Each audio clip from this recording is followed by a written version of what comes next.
Hello check. एक आवश्यक सूचना। हेलो, अरे ए मनीष भैया तनी आवाज दीजिए, तनी बेस बढ़ाई bass. Hello hello hello check. Hello Rakesh भैया तनी देखें जी साउंड गड़बड़ आई बा, तनी साउंड बनाई तो तनी दूर दूर तक आवाज जाओ। Hello hello check. हेलो, अरे मालूम चलल हो कि अब के सावन में राहुल राजधानी बड़ा दूर से चल के मंदिर में आइल बनी। अरे राहुल राजधानी अगर रउआ हमार आवाज सुनतनी तो देखी ना हमरा डीजे सर्विस सेंटर लगे है राकेश भैया, मनीष भैया, वैभव भैया, उज्जवल भैया राउर बाट जो हतनी राउर इंतजार करतनी। आ देखी ना रउआ आवाज में ई लोग गीत सुने के चाहता। मालूम चलल हो बाबा के कृपा से राउर 12 गीत बाजल हो। एहू साल 12 गीत राउर सावन में बाज रहल बा। तो यहाँ पर जितना लोग बैठल बा रउआ आवाज में गीत सुने के चाहता। राहुल राजधानी जी जल्दी से हमरा लगे आई आ अपन पूरा फैन लोग के अब फिर के सावन के गाना सुनाई। बहुत बहुत धन्यवाद। हम अपन सारा श्रोतागण के दुनू हाथ जोड़ के प्रणाम करतनी।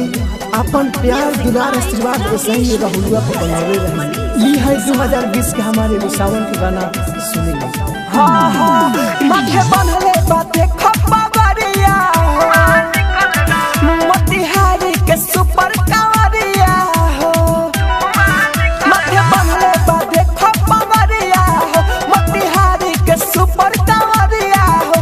अरे डीजे बजाई के कमर हिलाई के, डीजे बजाई के कमर हिलाई के रोडे पर चल रहा है। अरे रघु लोग चल लो बाबा के धाम में। हाई वैभव भैया उज्जवल भैया चलो तनी। कांवरिया गाजा निकल रहा है, चिलम से धुआं निकल रहा है। कांवरिया गाजा निकल रहा है, चिलम से धुआं निकल रहा है। Mix by happy digital recording studio Chanpatia.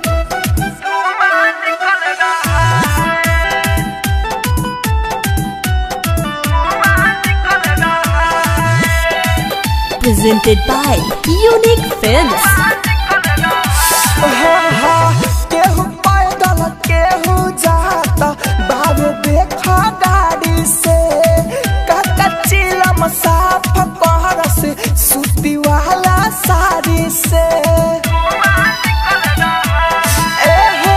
केहू पैदल केहू जाते बाबू देखा गाड़ी से। काका चिलम साफ कहर से सूती वाला साड़ी से। कान्हे ढोले कांवर हो बढ़ जाए पावर, कान्हे ढोले कांवर हो बढ़ जाए पावर। सबके मनवा में चल रहा है। अरे बाम तोहरा मन में क्या बा हो?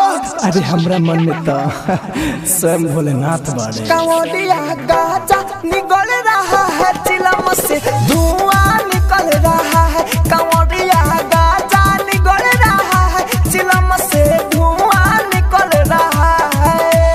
DJ Manish Raksol.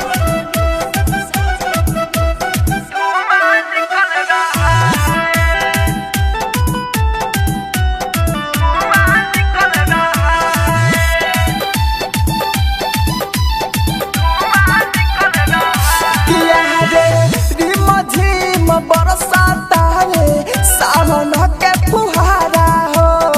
गेरुआ रंग गमछा गंजी लागे सबके प्यारा हो। हाँ हाँ झिम झिम बरसाता रे सावन के फुहारा हो।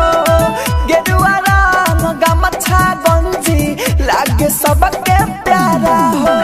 धीरज दीवाना हो लिख दले गाना हो, धीरज दीवाना हो लिख दले गाना हो। राहुल का चल रहा है। अरे डीजे वाला भैया ई गाना बजावे खातिर रहुला के तरफ से बहुत बहुत धन्यवाद बा।